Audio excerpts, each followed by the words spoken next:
ములచింతపల్లి చెంచు తాండాలో ఈశ్వరమ్మ అనేటువంటి మహిళపై నలుగురు వ్యక్తులు, అందులో చెంచువాళ్ళు ఇతరులు కూడా ఉండి దాష్టికం చేయడం జరిగింది. చాలా కిరాతకంగా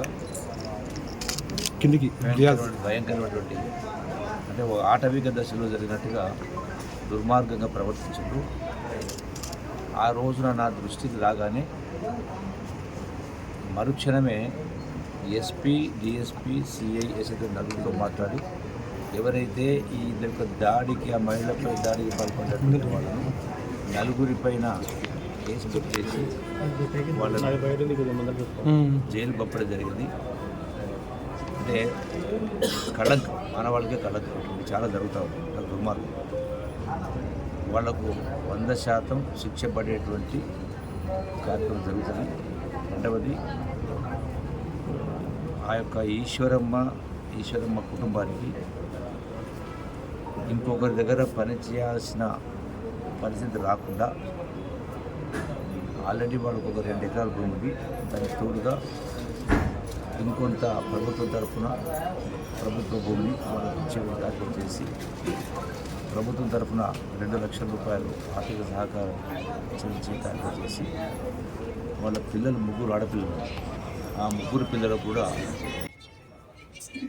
వాళ్లకు చదువు విషయంలో ఈ యొక్క ప్రభుత్వ పరంగా రెసిడెన్షియల్ స్కూల్స్లో వాళ్ళకు చదువు చెప్పించే కార్యక్రమం చేసి వాళ్ళకు ఆర్థిక భారం పడకుండా అన్ని విధాల ప్రభుత్వం వాళ్ళను ఆదుకునే కార్యక్రమం చేస్తాం.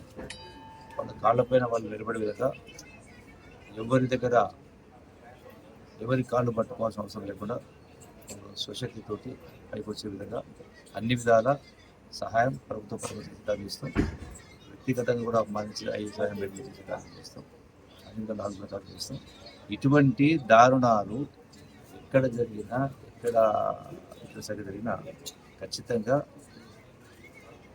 ఆ దాడులకు పాల్పడిన వాళ్ళపైన కఠినమైన చర్యలు చట్టపరంగా అన్ని కూడా ఏది కూడా స్పేర్ చేయకుండా, ఎటువంటి రాజకీయాలకు అవకాశం ఇవ్వకుండా ఎవరైనా, ఎంతటి వారైనా 100% శిక్షించే కార్యక్రమం జరుగుతుంది.